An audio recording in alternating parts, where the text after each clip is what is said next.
सभी टॉपिकों को बहुत अच्छे से पढ़ना पड़ेगा, ठीक है। आप किसी भी टॉपिक को लेफ्ट नहीं कर सकते, छोड़ नहीं सकते। आपको पता होना चाहिए कि हर एग्जाम हो, कोई सा भी एग्जाम क्यों ना हो, चाहे वो एसएससी हो, किसी भी लेवल में हो, सीजीएल हो, सीएचएसएल हो, एमटीएस हो, किसी भी लेवल में हो, आपको रीजनिंग के पोर्शन में जरूर इसका क्वेश्चन देता है, ठीक है। मैथ्स के पोर्शन में ना दे, लेकिन है ये मैथ्स का भी पार्ट और रीजनिंग का भी पार्ट आप कह सकते हैं। तो बेसिकली एसएससी में हो या फिर आप रेलवे की बात करें तो रेलवे में आपसे पूछ सकता है। पीसीएस, जो स्टेट के पीसीएस एग्जाम होते हैं उसमें आपको देता है हमेशा, ठीक है। और अदर एग्जाम की यदि मैं बात करूं तो और जैसे कि रेलवे में एनटीपीसी अभी एग्जाम जो होने वाले हैं, आपके ग्रुप डी एग्जाम होने वाले हैं, ठीक है। एमपीपीएससी का जो एग्जाम है, यूपीएससी, तो सभी प्रकार के एग्जामों में आपका जो रीजनिंग का पोर्शन यदि है तो उस पोर्शन में आपको क्रमचय संचय, जिसे हम बोलते हैं परमुटेशन एंड कॉम्बिनेशन, तो यहाँ से क्वेश्चन आपका बनता है। तो इसलिए आपको इसे पढ़ना जरूरी है। तो चलिए हम देखेंगे इसको, बिल्कुल जीरो लेवल से उठाएंगे, बिल्कुल एक एक चीज़ क्लियर करेंगे। आप लोग वीडियो को, लेक्चर को पूरा देखें। तो चलिए स्टार्ट करते हैं हम।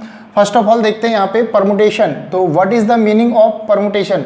आपको सबसे पहले इनका जो शब्द दिए हुए हैं, क्रमचय और संचय, परमुटेशन और कॉम्बिनेशन, इसका मतलब पता होना चाहिए कि एक्चुअल में आपका क्रमचय का मतलब क्या होता है, परमुटेशन का मतलब क्या होता है। तो फर्स्ट ऑफ ऑल हम इसे देखते हैं कि जो परमुटेशन का मतलब क्या होता है। तो इसका सीधा सीधा मतलब होता है अरेंजमेंट। क्या होता है?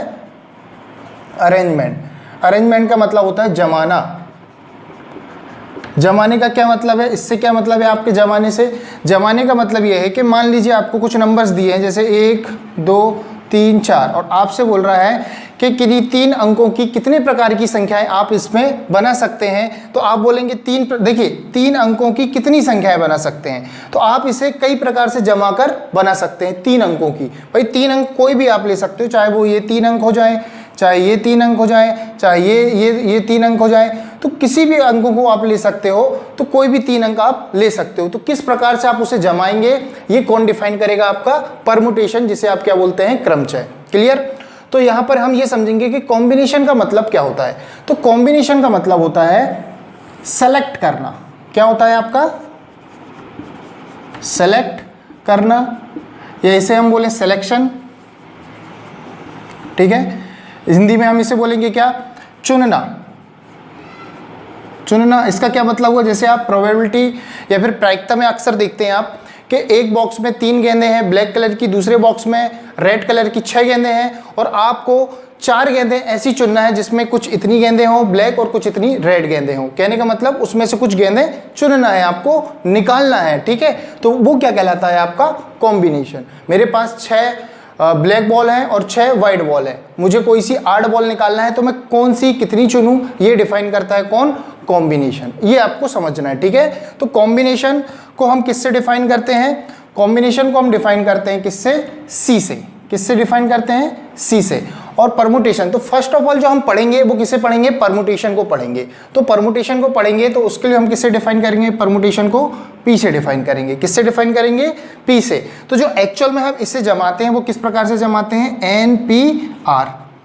कैसे जमाते हैं हम? N P R. अब ये एन क्या है और आर क्या है, इसे हम समझेंगे और इसे हम कैसे सॉल्व करेंगे, ठीक है। ये सब चीजें हम बारीक बारीक चीजें देखेंगे। तो एन यहाँ पर क्या होता है? एम होता है कुल नंबरों की संख्या। कुल नंबरों की संख्या कहने का मतलब है कि मैंने आपको 4 अंक दिया, 1 2 3 4, और मैंने आपसे बोला कि 3 अंकों के कितने कितने संख्याएं आप बना सकते हो। तो कितने में से बोला मैंने? 4 में से। तो कुल number of, maximum number of कितने हैं? मैक्सिमम नंबर कितने हैं आपके? तो वो कितने हैं आपके? 4। तो n बराबर कितना हो जाएगा? n बराबर आपका 4। तो यहाँ पे लिख सकते हो मैक्सिमम नंबर जो आपको दिए गए हैं वो क्या कहलाता है? आपका n कहलाता है, ठीक है। दिए गए नंबरों की कुल संख्या आप बोल सकते हो। क्या बोल सकते हैं हम? दिए गए नंबर की कुल संख्या, दिए गए कुल नंबर, ये भी हम बोल सकते हैं, ठीक है। ऐसा ना लिख के हम आर का क्या मतलब होगा? आर यहाँ पे समझेंगे। आर मतलब होता है कि कितने अंकों की संख्या आपको बनाना है, कितने नंबरों को आपको अरेंज करना है, वो क्या कहलाता है? आपका आर। तो आपको पता है 3 अंक की संख्या बनाना है। कितने अंक की संख्या बनाना है? 3 अंक। तो आर का मान क्या हो जाएगा? यहाँ पर 3 हो जाएगा। क्लियर हुआ? इसे कैसे करेंगे हम थोड़ा अच्छे से समझते हैं इसे। चलिए इसे रब कर देता हूँ मैं। तो फिलहाल आप मीनिंग समझ गए होंगे कि परमुटेशन का मतलब क्या होता है? अरेंजमेंट करना, और कॉम्बिनेशन का मतलब होता है सेलेक्ट करना या फिर चुनना, ठीक है। जैसे आप समझिएगा, यहाँ पर मेरे पास 3 अंक है, 1 2 3। आपको ये बताना है कि 2 अंक के आप कितनी संख्याएं बना सकते हैं, 2 अंक की आप कितनी संख्याएं बना सकते हैं। आप यहाँ समझिएगा 2 अंक कोई भी लेना है आपको, ठीक है। 2 अंक की तो कौन कौन सी बन सकती है, 1 2, 1 के साथ 3 भी बनता है, ठीक है। 2 अंक की बनाना है आपको, ठीक है। इसमें से आपको 2 अंक के नंबर बनाने हैं। तो अगली जो संख्या बनेगी वो क्या बनेगी, 2 1 2 3। अगला जो नंबर वो क्या बनेगा आपका, 3 1 3 2, ये बन गया आपका। और कोई नंबर बनेगा क्या, हाँ, और नंबर क्या क्या बनेगा आपका, 1 1 2 2 3 3। लेकिन ये कंडीशन कब आएगी, जब अंकों की पुनरावृत्ति क्या हो, हमारी अलाउ हो, ठीक है। जब हम अंकों की पुनरावृत्ति कर सकते हैं तब हम क्या लेंगे, इन नंबरों को भी लेंगे। लेकिन फिलहाल हम यहाँ पे हेडिंग लिखेंगे कि यहाँ पर जो अभी हम फिलहाल जो पढ़ रहे हैं वो क्या पढ़ रहे हैं कि अंकों की पुनरावृत्ति नहीं करना है, ठीक है। यहाँ पर लिख देंगे अंकों की पुनरावृत्ति का मतलब है कि नंबर ऑफ रिपीटिशन नहीं होना चाहिए, नंबर का रिपीटिशन नहीं होना चाहिए। अंकों की पुनरावृत्ति नहीं करना है, ये हेडिंग होना चाहिए, ठीक है। अंकों की पुनरावृत्ति हमें नहीं करना है। तो जब अंकों की पुनरावृत्ति हमें नहीं करना है तो इन 3 अंकों में से हमने 2 अंकों की संख्याएं कितनी बनाई, यहाँ से 6 बनाई। तो यहाँ पे हमें समझना पड़ेगा इससे हम कैसे जमाएंगे। हमको पता है किस प्रकार से जमाते हैं, NPR। तो n यहाँ पर क्या होना चाहिए, 3, क्योंकि कुल मैक्सिमम नंबर कितने हैं हमारे पास, 3 है। कितने अंकों की संख्याएं हमें चाहिए, 2, तो इसे क्या बोलेंगे हम, 2। तो एक्चुअल में हम इसे सॉल्व कैसे करेंगे, इसका क्या मतलब हुआ, हमको तो आंसर कितने लाना है, 6 लाना है। 6 कैसे आएगा हमारा आंसर, तो इसका जो सॉल्यूशन होता है NPR का क्या होता है, factorial n upon factorial n minus r, ठीक है। एक साइन फैक्टोरियल का ये भी होता है, इसे भी आप क्या बोलते हैं, फैक्टोरियल। पहले मैंने पढ़ाया है, अभी फिर से समझाऊंगा कि फैक्टोरियल का कैसे सॉल्व करते हो आप, क्या मतलब होता है। इसी प्रकार से इसे भी हम जमा लें तो ये क्या जम जाएगा, फैक्टोरियल 3 के अपॉन फैक्टोरियल 3 माइनस 2। इस प्रकार से हम इसे लिख सकते हैं, ठीक है। अब यहाँ पे समझिए आप थोड़ा सा कि एक्चुअल में फैक्टोरियल का मतलब क्या होता है, ये हम समझते हैं। फैक्टोरियल का मतलब ये होता है, जैसे फैक्टोरियल आपको दिया है 3, तो फैक्टोरियल 3 का मतलब होगा कि संख्या 3 से आपको गुणा करते तक कहाँ तक जाना है, जब तक नंबर 1 ना आ जाए, ठीक है। मतलब 3 गुणित 2 गुणित 1, इस प्रकार से फैक्टोरियल का सॉल्यूशन होता है। 3 दूनी 6, 6 एकम 6, तो आंसर क्या आएगा, 6। मान लीजिए फैक्टोरियल आपका आ गया 5, तो क्या करेंगे आप, 5 गुणित 4 गुणित 3 गुणित 2 गुणित 1, 4 पंचे 20, 60 दूनी 120, ये इस प्रकार से आपका आंसर आएगा। तो समझ रहे हैं आप फैक्टोरियल को कैसे सॉल्व करेंगे। तो यहाँ पर आंसर क्या आएगा, यहाँ समझेंगे हम। फैक्टोरियल 3 को क्या लिख सकते हैं हम, 3 गुणित 2 गुणित 1, यहाँ पे 3 में से 2 गया, 1 फैक्टोरियल 1 मतलब 1 होगा। तो आंसर क्या है, 3 दूनी 6, 6 एकम 6। तो फाइनली जो आंसर आया कितना आया, 6। हमने देखा था जो नंबर को हम जब जमा रहे थे तब भी हमारा आंसर क्या आ रहा था, 6 आ रहा था। तो क्लियर हुआ आपको किस प्रकार से आपको सॉल्व करना है। एक बार फिर हम क्वेश्चन को समझेंगे। तो पहले हम इसको समझते हैं कि NPR को हम कैसे सॉल्व करते हैं, फिर हम क्वेश्चन पे आएंगे कि एक्चुअल में परमुटेशन से कैसे क्वेश्चन आपको पूछेगा और हमें कैसे उसको सॉल्व करना है। क्लियर। तो फिलहाल हम इसको समझ लेते हैं, कंसेप्ट जो यूज होना है हमें।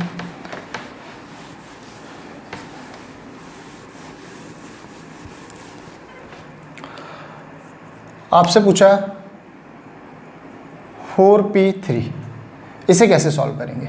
तो 4p3 आपको पता है क्या करेंगे आप, फैक्टोरियल 4 अपॉन फैक्टोरियल 4 माइनस 3 बराबर में क्या जाएगा, फैक्टोरियल 4 मतलब 4 इंटू 3 इंटू 2 इंटू 1, और बटे में क्या जाएगा 1, तो 1 ही ले लेते हैं एक्चुअल में यहाँ पे। चलिए ठीक है, अगले क्वेश्चन में देखेंगे। यहाँ पर क्या जाएगा आपका 1, ये हो जाएगा 4 3 12 दूनी 24, 24 एकम 24, ये आपका आंसर आ गया। तो क्या हर बार अपन इस प्रकार से करेंगे इतना लंबा, नहीं। उसके लिए हम एक शॉर्ट मेथड देखते हैं जो काफ़ी आसान है। एक्चुअल में देखिएगा इसका आंसर कितना आ रहा है 24, हम उससे भी 24 लाएंगे। हमें करना क्या है, सिर्फ इतना देखें आप, यहाँ दिया है आपको 4p3, मतलब आपको 4 को कहाँ तक ले आना है, पीछे खसकाते खसकाते 3 अंकों तक, कहाँ तक ले आना है, 3 डिजिट तक ले जाना है। इसका मतलब ये होता है। तो कहने का मतलब ये है 4 गुणित 3 गुणित 2, पीछे खसकाते आपको कहाँ तक ले जाना है, 3। यहाँ 3 दिया है तो 3, यहाँ 4 होता तो 4, 2 होता तो 2 तक, ठीक है। 4 3 12 दूनी क्या आ गया आपका, सीधा सीधा 24। आपको और देखता है जैसे 7p4, इसको क्या करेंगे हम, 7 इंटू 6 इंटू 5 इंटू 4, कहाँ तक लेना है, 4 अंकों तक। ये 4 हो गया, आप इसका मल्टीप्लाई कर देंगे, आंसर आ जाएगा। और कुछ देता है हमारा, मान लीजिए 5p3, तो हम क्या करेंगे इसको 5 इंटू 4 इंटू 3, कहाँ तक लेंगे हम? 3 अंकों तक लेंगे। कहाँ तक लेंगे? 3, मतलब 3 डिजिट तक आपको पीछे ले आना है। तो क्लियर हो रहा है हम किस प्रकार से इसे सॉल्व करेंगे, ठीक है। तो छोटी छोटी चीज़ें हैं, आपको क्लियर रखना पड़ेगा ये, तब जाके हमसे क्वेश्चन बनेंगे। तो चलिए आगे हम देखते हैं कुछ क्वेश्चन इसके।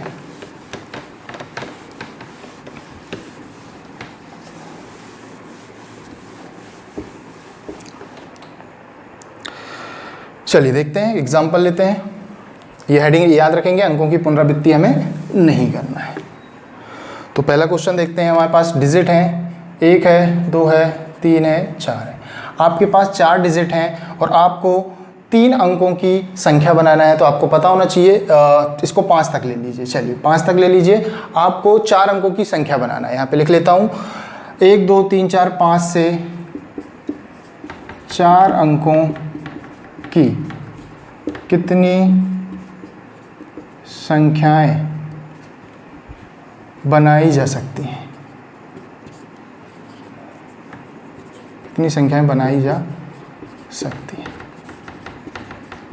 ठीक है, आपको यहाँ से समझना है कि कितनी संख्याओं को आप बना सकते हैं। कितने अंकों की बनाना है आपको? 4 अंकों की। ये 4 हो जाएंगे, 1 2 3 4। कितने अंक हो जाएंगे? 4। अब आपको समझना है यहाँ पर आपके पास कुल अंक कितने हैं? 5 हैं। और बनाना कितने अंकों को है? 4, मतलब 4 अंकों की संख्या बनाना है आपको। तो आपको पता होना चाहिए NPR। NPR का मतलब क्या होता है? टोटल नंबर 5, ठीक है।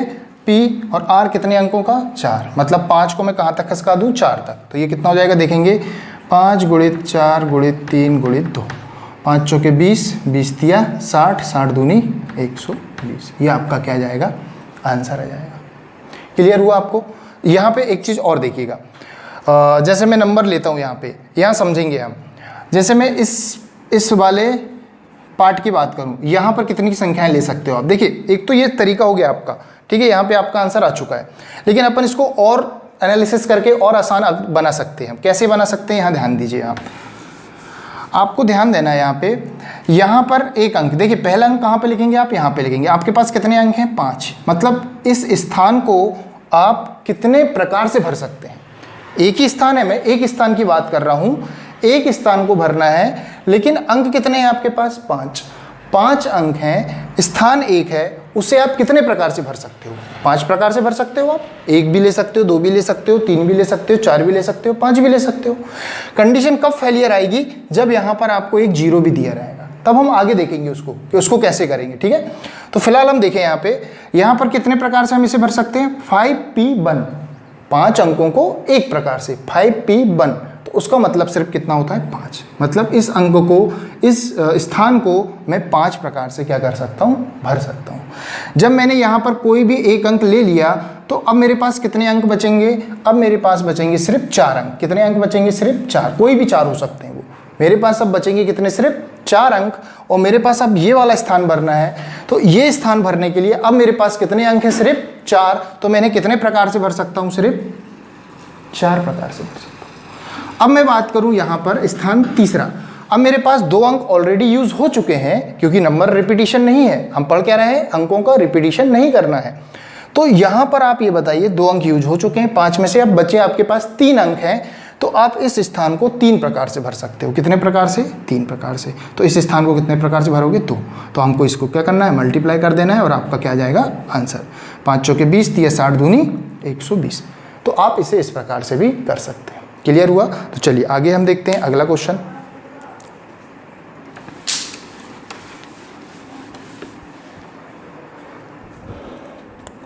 मान लीजिए आपको यहाँ पर दिया है 5 से लेके 6 तक दे दिया है अंक। कितना अंक दे दिया है? 6 तक। अब आपसे बोल रहा है 5 अंकों की कितनी संख्याएं आप बना सकते हैं? कितने अंक की बनाना है आपको? 5 अंकों की। 1 2 3 4 5। कितने अंक हो गए? 5। आपके पास टोटल अंक कितने हैं? 1 2 3 4 5 6। कितने अंक हैं टोटल? 6। मतलब इस स्थान को आप कितने प्रकार से भर सकते हो? 6 प्रकार से भर सकते हो। इस स्थान को 5, इस स्थान को 4, इस स्थान को 3, इस स्थान को 2। सबको क्या कर दें? सिर्फ मल्टीप्लाई। यही क्या है? आपका आंसर है। कितना आसान होता जा रहा है आप देखिए यहाँ पे। मतलब क्या है? आपके पास 6 अंक हैं और कितने अंकों का टोटल अंक 6 है, लेकिन जो डिजिट बनाना, जो संख्या बनाना है वो कितने अंकों की बनाना है, 4 अंकों की, 6p4। मतलब ये है 6 को आप कहाँ तक ले आए, 4 तक खसकाते हुए ले आए। तो 6 × 5 इंटू कितना हो जाएगा, सॉरी 4 अंक नहीं 5 अंकों की बनाना है ना, हमें 5 अंक है टोटल, 5 अंक की बनाना है। तो यहाँ पे क्या जाएगा 5, तो ये हो जाएगा 4 3 2, बात वही हो रही है आपकी। आंसर आपका कितना जाएगा, 6 × 5 = 30, 3 × 4 = 12, 120, 3 दूनी 6, तो ये हो जाएगा 720 आपका क्या जाएगा, आंसर आ जाएगा। क्लियर हो रहा हो, चीज़ें थोड़ी थोड़ी आपको क्लियर हो रही होंगी, आप इसे बार बार देखेंगे तो चीज़ें समझ में आएंगी। अब यहाँ पर आगे हम जब पढ़ेंगे अल्फ़ाबेटिकल भी लेंगे, जो अंक रिपीट हो रहे होंगे तो हम कई प्रकार के क्वेश्चन करेंगे, लेकिन आप बेस क्लियर किए तो अपन आगे उसको आसान बना सकेंगे। ठीक है, तो कुछ हम और चेंजेस लाते हैं क्वेश्चन पे, चलिए आगे देखेंगे।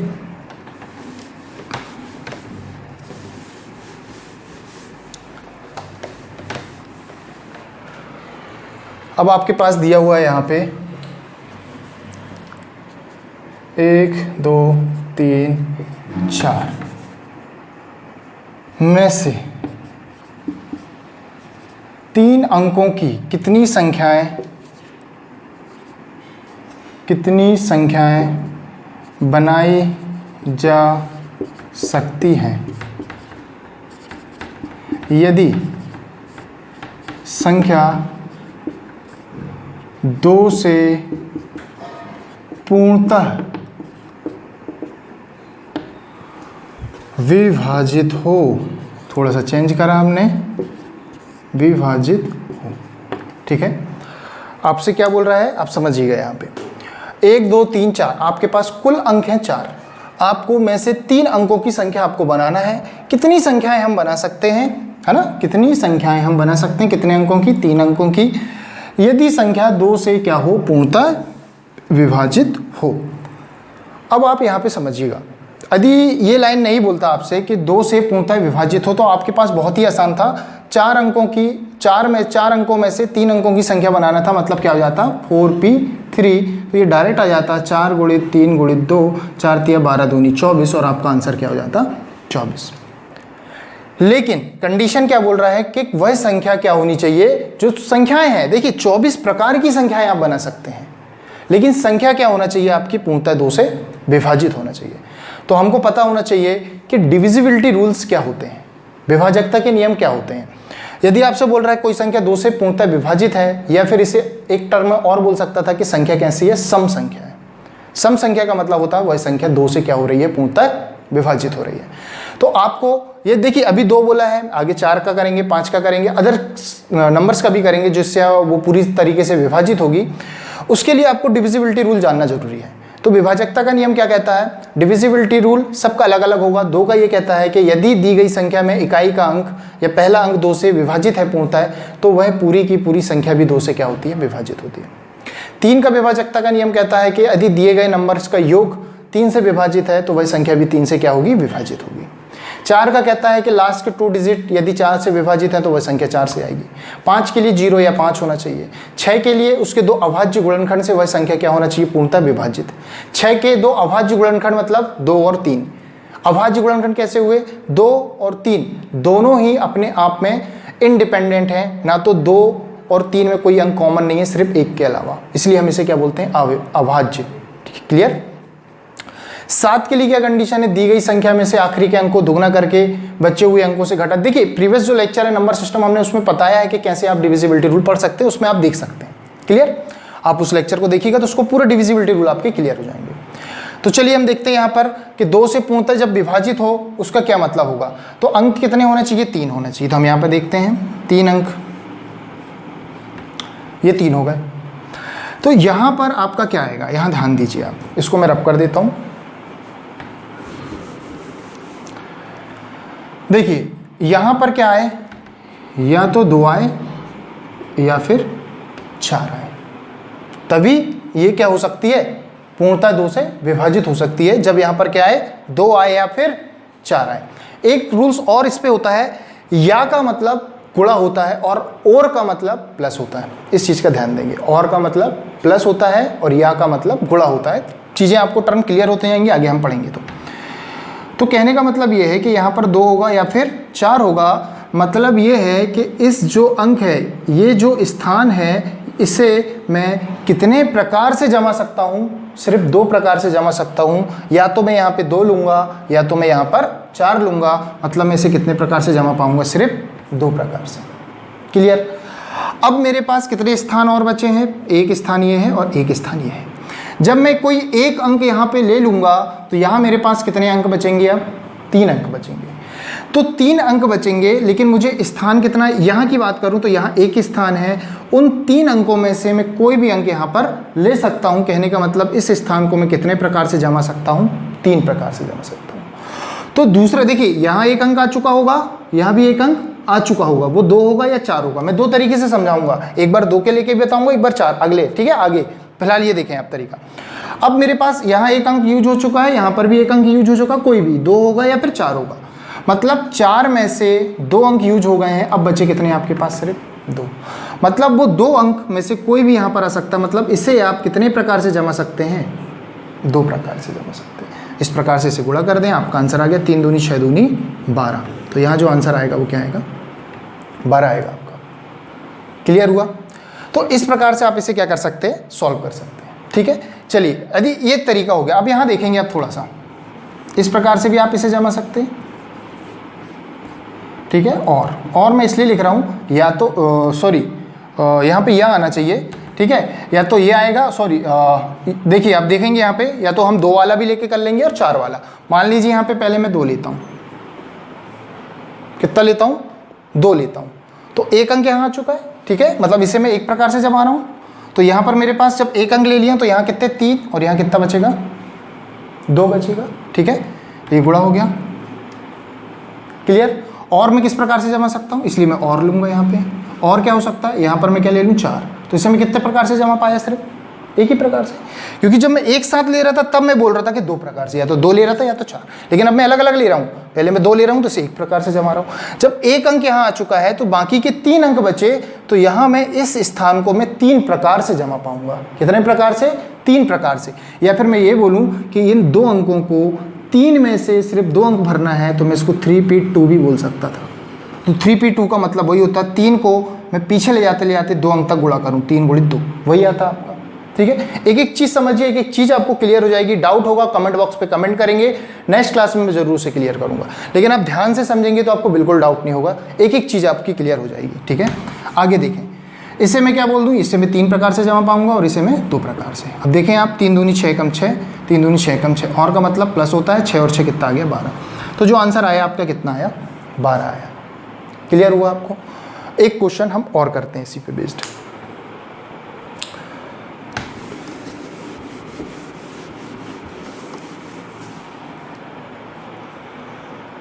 जो आपके नंबर्स हैं यहाँ चेंज कर देते हैं हम। 1 2 3 4 5 1 2 3 4 5 तक लीजिए, फिर 6 भी लेके करेंगे। 5 तक, 5 में से यहाँ पे हम ले लेते हैं 4 अंकों का डिजिट में से। 4 अंकों की कितनी संख्याएं बनाई जा सकती हैं यदि संख्या 2 से क्या हो रही हो? पूर्णतः विभाजित हो रही हो। अभी 2 का पढ़ रहे हैं, आगे हम 4 का भी देखेंगे और अदर संख्या का भी देखेंगे। तो चलिए देखते हैं यहाँ पे कितने अंक की बनाना है हमें? 4 अंक। तो 4 अंक देख लेते हैं। ये 4 अंक हो गए आपके। लेकिन संख्या 2 से पूर्णतः विभाजित होना चाहिए। मतलब यहाँ पर क्या आना चाहिए आपका? या तो 2 आएगा या तो 4। अभी भी और कोई संख्या है नहीं। 2 आएगा या फिर 4 आएगा। मतलब आप इस स्थान को कितने प्रकार से जमा सकते हैं? 2 प्रकार से जमा सकते हैं। जब आपने इसे 2 प्रकार से जमा दिया तो आपके पास कुल 5 अंक थे, उसमें से आप कितने बचे? 4 अंक बचे। तो मैं इस स्थान की बात करूं तो इस स्थान को आप कितने प्रकार से जमाएंगे? स्थान एक है, लेकिन आप कितने अंक यहाँ ला सकते हैं? एक तो अंक कोई ना कोई से यहाँ आ चुका है, या तो 2 आ चुका है या तो 4 आ चुका, कोई एक अंक आ चुका है। तो बाकी बचे यहाँ पे हम कितने अंक ले सकता हूँ? सिर्फ 4। तो यहाँ कितने लूँगा? 3। यहाँ कितने लूँगा? 2। इनका आपस में क्या कर दूँ? मल्टीप्लाई। आंसर आएगा 4 तिया 12 दूनी 24 दूनी 48। ये आपका क्या आ गया? आंसर आ गया। सीधा सीधा क्वेश्चन है। बिल्कुल आपको चीज़ें एक चीज़ क्लियर होंगी। पहले हम न्यूमेरिकल्स वैल्यू लेके हम क्वेश्चन को सॉल्व करेंगे, फिर हम अल्फाबेटिकल लेके करेंगे। एक एक चीज़, एक एक डाउट हम क्लियर करेंगे। आगे देखें।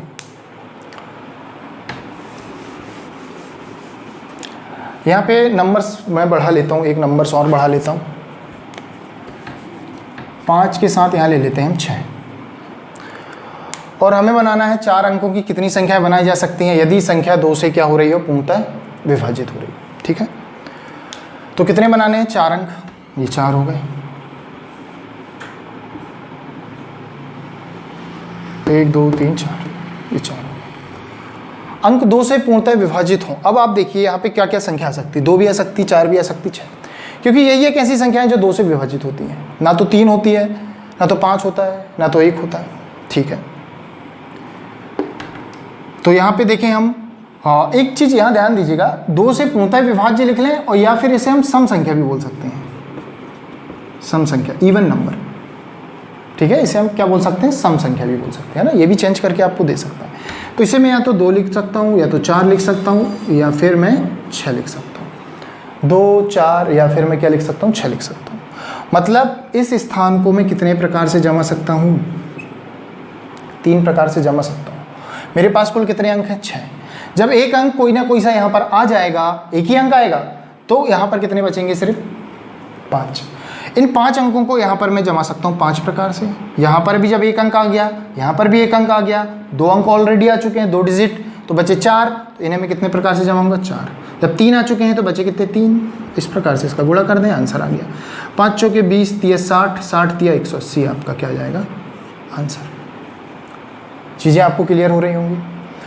अब एक चीज़ और देखिए, यहाँ पे संख्या 2 से पूर्णतः विभाजित हो या सम संख्या हो, यदि यहाँ पर मान लीजिए थोड़ा सा चेंज करता है और आपसे बोलता है कि यदि संख्या कोई विषम संख्या हो, यदि संख्या कोई विषम संख्या हो,